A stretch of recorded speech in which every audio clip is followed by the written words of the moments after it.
Asante. Asante.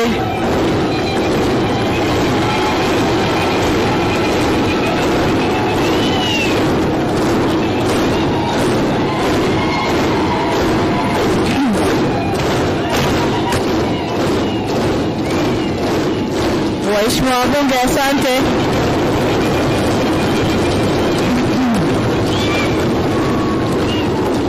Waheshimiwa wabunge, asanteni sana. Mheshimiwa Musa Zanzungu, Spika wa Bunge la 13 la Jamhuri ya Muungano wa Tanzania, Mheshimiwa Dr. Jakaya Mrisho Kikwete, Rais mstaafu wa Jamhuri ya Muungano wa Tanzania, Mheshimiwa Balozi Dr. Emmanuel Nchimbi, Makamu wa Rais wa Jamhuri ya Muungano wa Tanzania, Mheshimiwa Dr. Philip Mpango, Makamu wa Rais mstaafu wa Jamhuri ya Muungano wa Tanzania, Mheshimiwa Dr. Hussein Ali Mwinyi, Rais wa Zanzibar na Mwenyekiti wa Baraza la Mapinduzi, Mheshimiwa Dr. Mwigulu Lameck Nchemba, Waziri Mkuu wa Jamhuri ya Muungano wa Tanzania, Mheshimiwa John Samuel Malechela, Waziri Mkuu na Makamu wa Kwanza wa Rais mstaafu, Mheshimiwa Frederick Sumaye, Waziri Mkuu mstaafu, Mheshimiwa Mizengo Pinda, Waziri Mkuu mstaafu, Mheshimiwa Kassim Majaliwa, Waziri Mkuu mstaafu, Mheshimiwa Suleiman Abdallah, Makamu wa Pili wa Rais wa Zanzibar, Mheshimiwa Anna Makinda, Mheshimiwa Spika mstaafu wa Bunge la Jamhuri ya Muungano wa Tanzania, Mheshimiwa Tulia Ackson, Spika mstaafu wa Bunge la 12 la Jamhuri ya Muungano wa Tanzania, la Wawakilishi, Mheshimiwa Daniel Baransilo, Naibu Spika wa Bunge la Jamhuri ya Muungano wa Tanzania, Mheshimiwa George Masaju, Jaji Mkuu wa Mahakama ya Tanzania, Mheshimiwa Hamis Ramadhani Abdallah, Jaji Mkuu wa Zanzibar, waheshimiwa wabunge wote wa Bunge la Jamhuri ya Muungano wa Tanzania, Mheshimiwa Hamza Said Johari, Mwanasheria Mkuu wa Serikali, ndugu Baraka Leonard, Katibu wa Bunge la Jamhuri ya Muungano wa Tanzania, Balozi Dr. Moses Kusiluka, Katibu Mkuu Kiongozi Mheshimiwa Injinia Zena Said, Katibu Mkuu Kiongozi wa Serikali ya Mapinduzi Zanzibar na Katibu wa Baraza la Mapinduzi, waheshimiwa wakuu wa mikoa mliopo hapa, makatibu wakuu mliopo, wakuu wa vyombo vya ulinzi na usalama, waheshimiwa mabalozi na wakuu wa mashirika ya kimataifa, wa jumuiya za kidiplomasia, ndugu Emmanuel Tutuba, Gavana wa Benki Kuu ya Tanzania, viongozi mbalimbali mliopo, waheshimiwa viongozi wetu wa dini, wageni wote waalikwa mliopo nasi, mabibi na mabwana, kazi na utu. Asanteni sana. Mheshimiwa Spika, naanza na wimbo wa shukrani kwa Mwenyezi Mungu kutujalia uzima na kutuwezesha kukutana hapa siku ya leo. Kwa mujibu wa ibara ya 91, ibara ndogo ya kwanza ya Katiba ya Jamhuri ya Muungano wa Tanzania, Rais wa Jamhuri ya Muungano wa Tanzania ana dhima ya kulifungua rasmi Bunge la Jamhuri ya Muungano wa Tanzania. Ni kwa msingi huo leo nipo hapa kulitumia Bunge ili kutimiza matakwa ya ibara hiyo. Kabla ya kufanya hivyo, nianze na jambo la huzuni lililotokea hapa nchini, na naomba waheshimiwa wote wabunge na waalikwa tusimame kwa dakika moja ili kuombea wenzetu.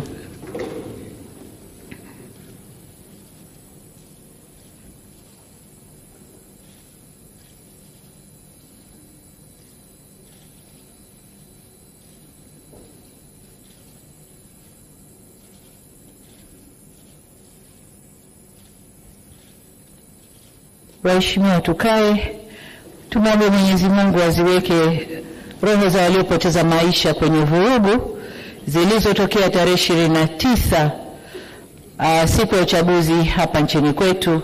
Mungu awape malazi mema ya amani. Amen.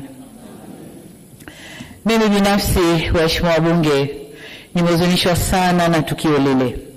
Natoa pole kwa familia zote zilizopoteza wapendwa wao, na tunaomba Mwenyezi Mungu kama tulivyoomba awapumzishe kwa amani. Aidha, kwa majeruhi tunawaombea wapone kwa haraka, na kwa wale waliopoteza mali zao tunawaomba wawe na stahamala na uvumilivu. Serikali imechukua hatua ya kuunda tume ya kuchunguza yaliyotokea, yani inquiry commission, ili tujue kiini cha tatizo. Taarifa hiyo itatuongoza kujielekeza kwenye mazungumzo ya kuleta maelewano na amani.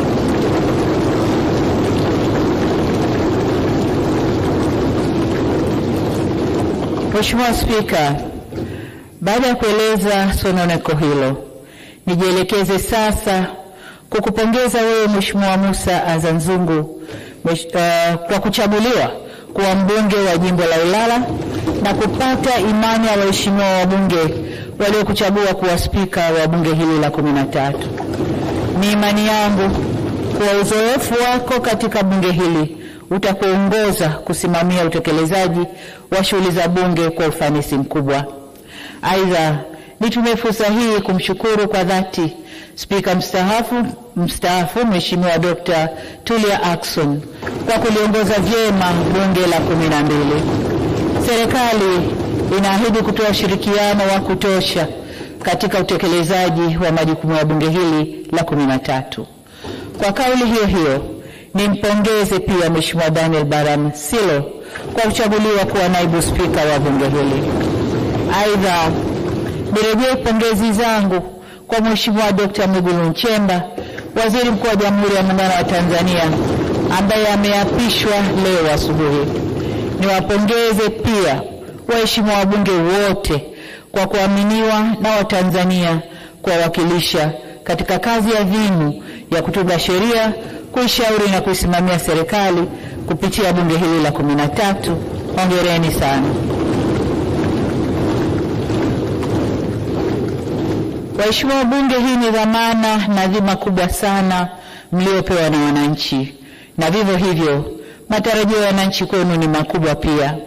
Matarajio yao ni kuwa mtatumia muda wenu mwingi kuwa na mijadala inayoakisi raha na karaha wanazoziona, na mtasimamia na kuishauri serikali ipasavyo juu ya kutatua changamoto zao, na kwamba wakati wote mtajielekeza kulinda maslahi ya wananchi waliowachagua na maslahi mapana ya taifa letu.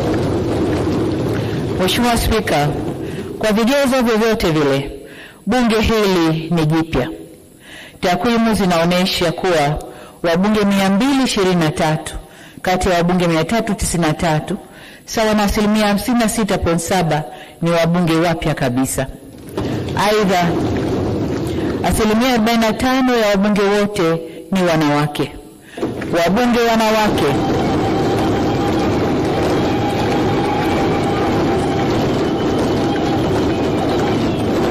asante, hongereni sana wabunge wanawake. Mheshimiwa Spika, tunasogelea 50%. Tuko 40 point. Wabunge wanawake waliogombea majimboni safari hii ni 36, ikilinganishwa na wabunge 21 katika bunge lililopita. Takwimu hizi zinatueleza kuwa uchaguzi mkuu umeleta mabadiliko makubwa kwa kuongezeka kwa idadi ya wabunge wanawake walioshinda kupitia majimbo na kuongeza idadi ya wabunge wanawake wa viti maalum. Mheshimiwa Spika, uchaguzi mkuu wa kuchagua rais wa Jamhuri ya Muungano wa Tanzania, rais wa Zanzibar na mwenyekiti wa Baraza la Mapinduzi, wabunge, wajumbe wa Baraza la Wawakilishi na madiwani ulifanyika tarehe 29 Oktoba mwaka huu nchini kote. Watanzania kwa mamilioni walijitokeza kupiga kura na kuchagua viongozi waliowataka. Kazi iliyo mbele yetu sasa ni kujenga mshikamano na umoja wa kitaifa, ili sote kwa pamoja tuijenge, tuitunze na tuilinde nchi yetu na kuzidi kunyanyua hadhi ya taifa letu. Nitumie nafasi hii kuwashukuru tena wananchi wa Tanzania kwa kujitokeza na kushiriki vyema kwenye hatua zote kuanzia kujiandikisha katika daftari la kudumu la kupiga kura, kuhakiki daftari na kupiga kura. Kwa mara nyingine tena, wananchi wamethibitisha kuwa kushiriki uchaguzi ndio njia ya uhakika na ya salama ya kubadilisha viongozi wasioridhika nao au wasioridhika na huduma zao. Njia nyingine zozote hazina kheri wala salama ndani yake. Niendelee kuipongeza Tume Huru ya Taifa ya Uchaguzi kwa kuendesha vyema uchaguzi huu, mchaguzi mkuu wa kwanza tangu kuundwa upya kwa tume hiyo. Safari hii wakurugenzi wa halmashauri hawakusimamia uchaguzi, wala hakuna mgombea aliyepita bila kupingwa. Sisi tuliogombea na vyama vyetu hatukukosa viwanja vya kufanyia mikutano yetu. Kwa ujumla, kampeni zilikwenda vyema.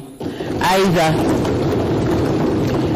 utaratibu uliofanyika wa kuongeza vituo vya kupigia kura ulisaidia sana kuondoa msongamano katika vituo hivyo. Kwa hakika upigaji wa kura ulirahisishwa sana na haukuchukua muda mwingi wa wananchi kama ilivyozoeleka. Jambo hili limewafanya baadhi ya waangalizi wa uchaguzi kudhani kwamba wananchi hawakujitokeza kupiga kura.